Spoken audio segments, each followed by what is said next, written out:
And more details. Joining us from London is Jamal Hassim, founder and CEO of Bolt Globe.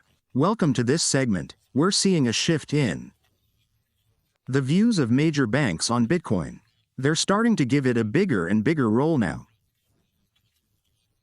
Been some strong statements that could be a 180-degree shift in the view of Bitcoin as an inflation hedge and preferable to gold.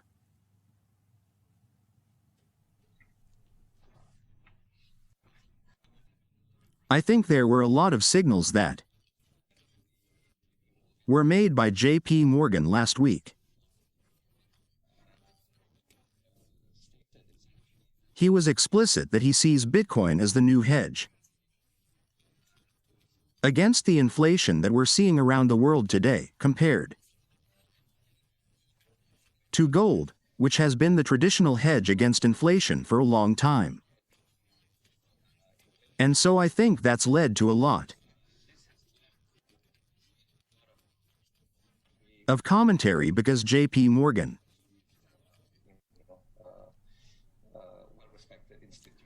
an institution that is respected by everyone, and any reference to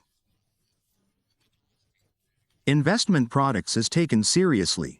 If there is a lot of discussion online, and also in the financial press regarding his statements, I think we have to look at the fundamentals that were mentioned in G's statements.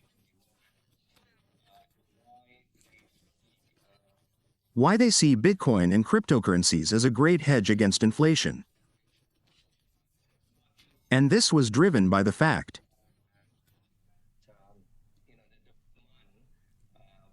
that the demand for cryptocurrencies, and for Bitcoin for that reason, is driven by speculators and investors who want to get into the cryptocurrency sector, or digital assets, if instead of being linked to an asset or a commodity like gold, for example, if traditional assets and commodities have been affected by inflation and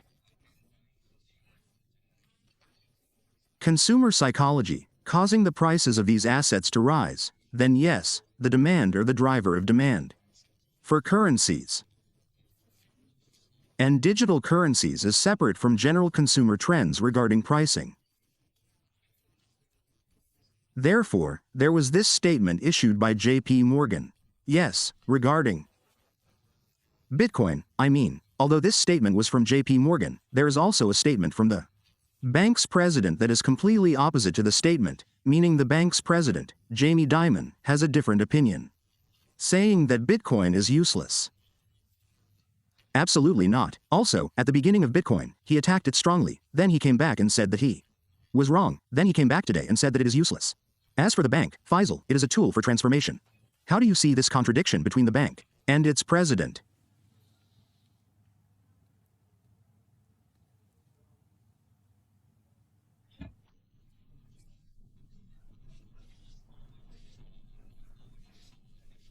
There is always a difference of opinion.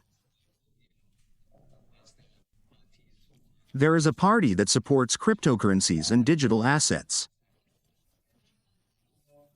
as a hedge. The reasons may exist, and others, especially financial institutions and central banks, for example, who still consider currencies or digital instruments and cryptocurrencies to be surrounded by the form. So they still have some similar comments and do not yet see Bitcoin and digital assets as a hedge and a long-term hedge against inflation. And I think that is one reason. The second reason, to be fair regarding the parties that prefer cryptocurrencies or digital assets and use them as a hedge against inflation, I think that given the case of Bitcoin, it started 8 years ago and there was a lot of positive data. That's not a long time compared to gold, which has been established as a hedge against inflation for a long time that we don't even remember, but ultimately, I don't think this will keep us from insomnia about digital tools or cryptocurrencies. We can't have a strong opinion. Time will tell whether Ethereum, Bitcoin, or even any other digital asset may be a hedge against inflation in the long run. Only time will tell, and of course, acceptance by more communities to continue buying cryptocurrencies and continue this phenomenon and help cryptocurrencies if we need more time. This is my honest opinion on whether cryptocurrencies will be an effective hedge against inflation or not. Thank you, Jamal Hassim, founder and CEO of Bolt Global.